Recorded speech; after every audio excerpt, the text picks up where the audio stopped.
বাংলা শিশু সাহিত্যের এক উজ্জ্বল নক্ষত্র, ছন্দের জাদুকর ও ২১শে পদকপ্রাপ্ত প্রখ্যাত ছড়াকার সুকুমার বড়ুয়া আর নেই। ২ জানুয়ারি ভোর ৬টা ৫৫ চট্টগ্রামের রাউজান উপজেলার গহিরায় অবস্থিত জেএকে মেমোরিয়াল হাসপাতালে তিনি শেষ নিঃশ্বাস ত্যাগ করেন। মৃত্যুকালে তার বয়স হয়েছিল ৮৮ বছর।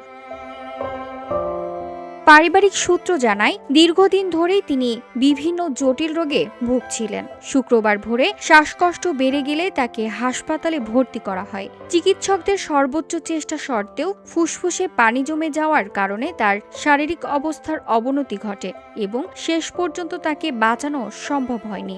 ২০০৬ সালে ব্রেইন স্ট্রোকের পর তার ডান পা অবশ হয়ে যায়। এরপর হৃদরোগ, উচ্চ রক্তচাপ ও ডায়াবেটিস সহ নানা শারীরিক জটিলতা তাকে কাবু করে রাখে।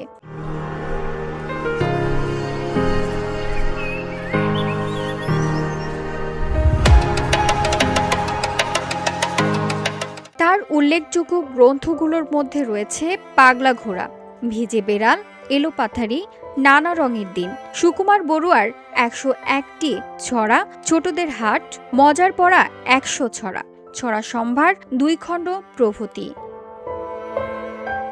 ভাষা ও সাহিত্য বিশেষ অবদানের স্বীকৃতিস্বরূপ ২০১৭ সালে তাকে ২১শে পদকে ভূষিত করা হয়। এছাড়া বাংলা একাডেমি সাহিত্য পুরস্কার সহ বহু সম্মাননায় তিনি ভূষিত হয়েছেন। তার প্রয়াত বাংলা শিশু সাহিত্য এক অভিভাবকতুল্য স্রষ্টাকে হারালো। VOD Bangla news desk.